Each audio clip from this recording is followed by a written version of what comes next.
الاسم الكامل: علي حمود العصري. اسم الشهرة: علي العصري.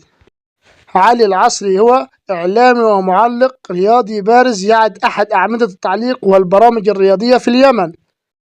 تاريخ ميلاد علي العصري 1955 ميلادي. عمر الإعلامي علي العصري في عام 2026 هو 70 سنة. الجنسية: يحمل الجنسية اليمانية.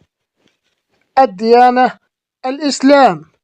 الحالة الاجتماعية: متزوج. تاريخ وفاة الإعلام الرياضي اليمني علي العصري اليوم السبت بتاريخ 28 مارس 2026 ميلادي، الموافق 9 شوال 1447 هجري. سبب وفاة الإعلامي اليمني علي العصري: بعد صراع طويل مع المرض.